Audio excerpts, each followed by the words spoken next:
اعوذ باللہ من الشیطان الرجیم، بسم اللہ الرحمن الرحیم۔ السلام علیکم ورحمۃ اللہ۔ آج کی آیت سورۃ البقرہ کی آیت نمبر 268۔ الشیطان یعدکم الفقر ویأمرکم بالفحشاء واللہ یعدکم مغفرۃ منہ وفضلا واللہ واسع علیم۔ ترجمہ: شیطان تمہیں اللہ کی راہ میں خرچ کرنے سے روکنے کے لیے تنگ دستی کا خوف دلاتا ہے اور بے حجائی کا حکم دیتا ہے، اور اللہ تم سے اپنی بخشش اور فضل کا وعدہ فرماتا ہے، اور اللہ بہت وسعت والا، خوب جاننے والا ہے۔ ہم نے دیکھا کہ پچھلی آیت میں اپنا پسندیدہ مال اللہ تعالیٰ کی راہ میں خرچ کرنے کے بارے میں حکم دیا گیا تھا۔ تو اب جہاں پہ اللہ سبحانہ و تعالیٰ کا حکم شیطان کے نقش قدم کی پیروی نہ کرنے کے بارے میں ہے، جہاں ہمیں شیطان کی چالوں کے بارے میں بتایا جا رہا ہے۔ نمبر 1، شیطان کے وعدے تباہی کا پیش خیمہ ہے، یعنی شیطان کا وعدہ فریب ہے۔ نمبر 2، شیطان بے حجائی کا حکم دیتا ہے۔ نمبر 3، شیطان مفلسی سے ڈراتا ہے اور تنگ دستی کا خوف دلاتا ہے۔ نمبر 4، اللہ تعالیٰ انسان سے کشادہ رزق اور بخشش کا وعدہ فرماتا ہے۔ نمبر 5، اللہ بہت وسعت والا اور خوب جاننے والا ہے۔ یعنی شیطان ڈراتا ہے، اگر تم مال خرچ کرو گے تو مفلس ہو جاؤ گے، اور اگر انسان نے برے کاموں میں مال خرچ کرنا ہو تو پھر کسی قسم کے اندیشوں کو نزدیک نہیں پھٹکنے دیتا، بلکہ برے کاموں کو خوب سجا اور سنوار کر پیش کرتا ہے۔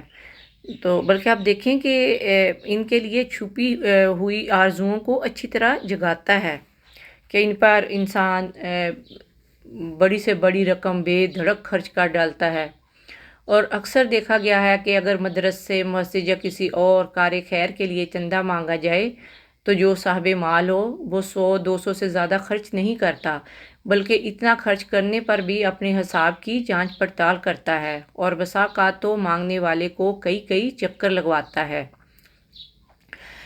لیکن یہی شخص سینما، ٹیلی ویژن، شراب، جوا اور بدکاری کے کاموں میں بے دھڑک اپنا مال خرچ کرتا ہے، اور جہاں بتایا گیا ہے کہ شیطان مفلسی اور بے حجائی کا حکم دیتا ہے، جبکہ اللہ وعدہ کرتا ہے مغفرت کا اور فضل کا۔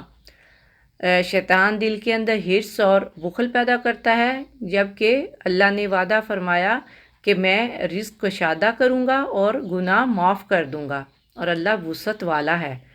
تو اللہ تعالیٰ فرماتا ہے کہ تم جو کچھ اللہ کی راہ میں خرچ کرو گے تو اللہ اس کا بہتر نعم البدل عطا فرمائے گا، کیونکہ سب سے بہتر رزق دینے والا اللہ کے سوا کون ہے۔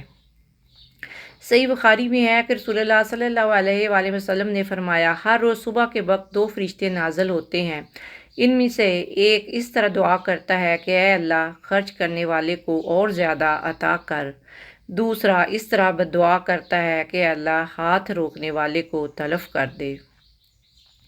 حدیث میں ہے کہ ایک چوکا شیطان مارتا ہے اور ایک توفیق کی رہبری فرشتہ کرتا ہے، یعنی شیطان تو شرارت پر آمادہ کرتا ہے اور حق کے جھٹلانے پر، جبکہ فرشتہ نیکی کرنے اور حق کی تصدیق کرنے پر آمادہ کرتا ہے۔ پس جس کے دل میں نیکی کا خیال آئے تو وہ اللہ تعالیٰ کا شکر ادا کرے اور جان لے کہ یہ اللہ تعالیٰ کی طرف سے ہے، اور جس کے دل میں وسوسہ پیدا ہو تو وہ اعوذ باللہ پڑھے۔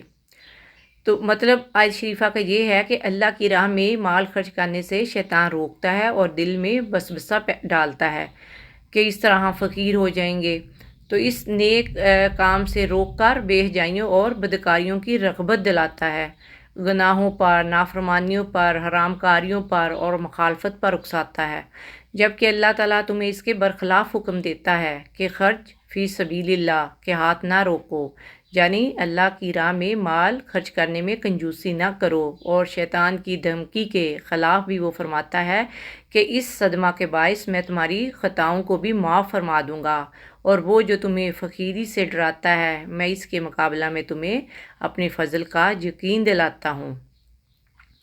مجھ سے بڑھ کر رحم و کرم اور فضل و لطف کس کا زیادہ وسیع ہوگا، اور انجام کار کا علم بھی مجھ سے زیادہ اچھا کسے حاصل ہو سکتا ہے۔ تو جہاں حکمت سے مراد قرآن کریم اور حدیث شریف کی پوری مہارت ہے، جس سے ناسخ منسوخ، حکم متشابہ، مقدم مؤخر، حلال حرام اور مسالوں کی معرفت حاصل ہونا ہے۔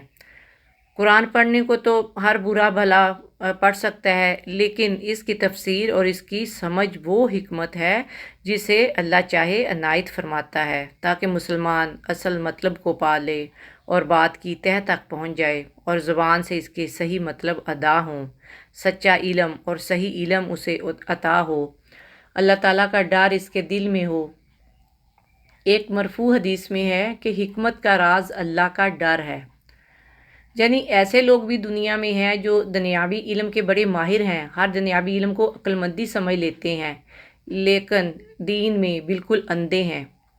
اور اسی طرح ایسے لوگ بھی ہیں جو دنیاوی علم میں کمزور ہیں، لیکن علوم شرعی میں بڑے ماہر ہیں۔ بس یہ ہے وہ حکمت جسے اللہ تعالیٰ نے بعض کو دی اور بعض کو اس سے محروم رکھا۔